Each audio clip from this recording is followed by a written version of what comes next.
大家好，我係 Billy， 我依家喺中山大學珠海校區隔離嘅白圃路。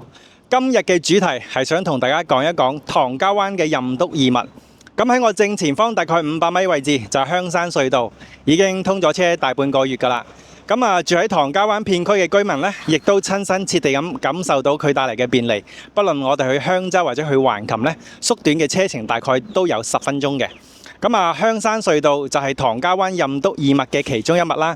咁我哋仲有另外一脈呢，就係興業快線嘅唐家雞山隧道啦。如果呢條隧道再通埋車呢，住喺唐家灣片區嘅居民去香洲或者去橫琴呢，就如虎添翼啦。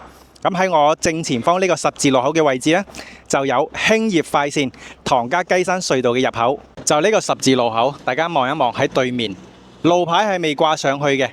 就喺中大隧道隔離，就有一個唐家雞山隧道嘅入口。咁喺我哋北面呢，仲會有唐家雞山隧道嘅出入口嘅，就喺唐家市場門口啦，即係嗰個巴士站門口。咁路牌呢，亦都已經係裝咗上去。興業快線嘅唐家雞山隧道已經全線貫通咗，依家就做緊內部嘅裝修，所以距離佢通車嘅時間呢，已經越嚟越近啦。當佢通車嘅時候，不論唐家灣嘅前環片區或者後環片區，過返去香洲或者橫琴、拱北、吉大，都係非常之便利嘅。由我依家企嘅位置導航過去香洲嘅萬象匯，係行香山隧道接駁返興業快線呢，全線只有4個紅綠燈。如果係行港灣大道，全線係有22個紅綠燈嘅。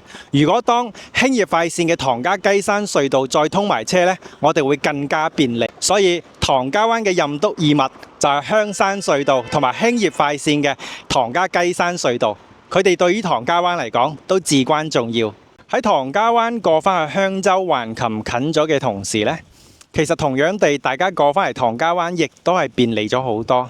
我想分享嘅就係，我有個朋友叫我喺香洲嘅靈溪、桃園新村、鳳凰北、華南名苑一帶幫佢揾一個3房2廁200萬以內嘅單位。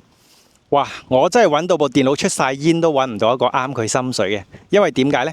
普遍嘅小區都係比較舊，而且停車位比較緊張，仲有就係戶型格局呢就比較過時，採光通風都冇咁靚，仲有一大部分呢係樓梯樓嚟嘅。